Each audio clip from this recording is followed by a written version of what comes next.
On écrivait à la plume avec des pleins et des déliés, des porte-plumes, deuxième étape maintenant de notre voyage après les cartes d'hier dans les objets mythiques de l'école d'autrefois. On va aller dans le Cher pour ça avec Sophie de Vessière et Jean-François Drouillet. À 6 ans, apprendre à lire et à écrire, c'est la grande affaire. Quelques mois suffisent normalement. Quelques mois, parfois plus, à courber les chines et à tirer la langue. Certes, la plume d'oie a disparu au XIXe siècle, mais l'écolier doit quand même savoir manier la plume métallique.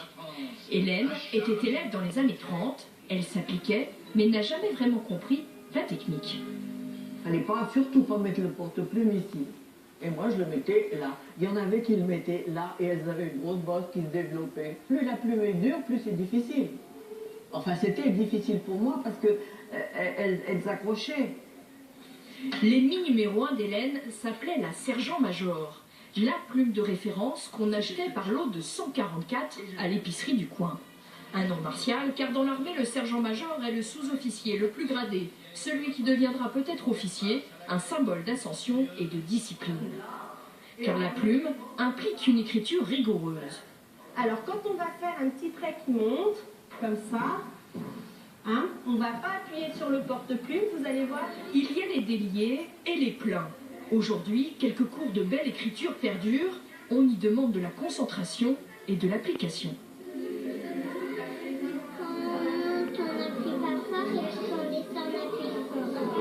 C'est difficile parce que l'encre, on voit enfant, et puis la plume s'accroche. J'ai pas trop bien aimé le B, parce que c'était un peu dur.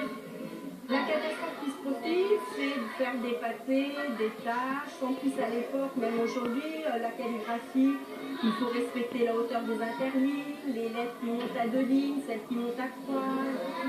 Ceux qui étaient réfractaires à l'époque se prêtent aujourd'hui au jeu. Redescends en appuyant, voilà. Pas si bas, mon chéri, pas si bas.